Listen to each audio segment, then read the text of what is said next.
This is America in Space, a weekly news and information program on current events dealing with the space industry. From the Washington News Bureau, here is your host, Rick Potlock. Earlier this month, we've been hit with a catastrophic flood in the News Bureau, and we've been forced to relocate to an alternate location for several months.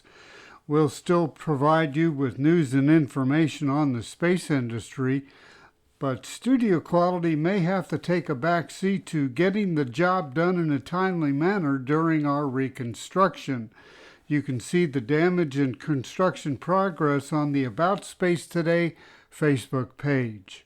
Back in August, NASA announced that Marine Lieutenant Colonel Nicole Mann was assigned to the three-person Boeing Starliner mission on board the CST-100 along with Chris Ferguson and Eric Boe. But did you know that Nicole Mann was also a soccer star at the Naval Academy? The former Navy star led her team to an undefeated league season and started 74 of 75 matches and was part of Navy's first postseason appearance back in 1996 and was captain of that team that went undefeated in the Patriot League during her senior year. Early in my life, I was always interested in being in the military.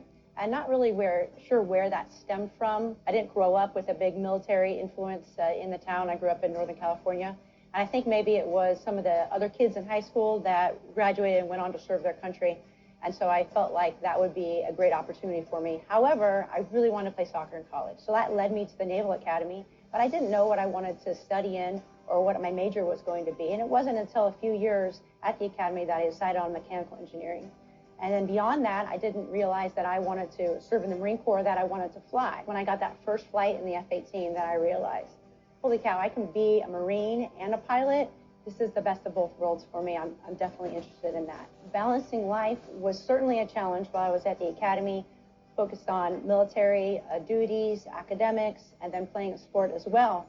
But to be honest with you, it's really a challenge for the rest of your life. Being a scholar athlete gave me an opportunity to focus on how do I juggle all these different interests that I have in my life, and then how do I compartmentalize that as well. The decision to become an astronaut was a very exciting time for me. That was certainly a huge dream and a goal for me. Unfortunately, I had the support of my family to go ahead and pursue that. But I think like any big career move, it's not a simple decision. There's a lot of thought that goes into it. Being a student athlete really helped prepare me for a lot of this training I'm doing as an astronaut, because you develop the technical skills to be competent in your job or whatever sports that you're playing. You practice those skills. That gives you the confidence.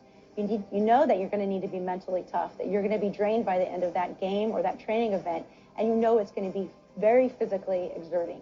I think the most valuable thing that I took away from being a college athlete was that I felt like it really prepared me for life.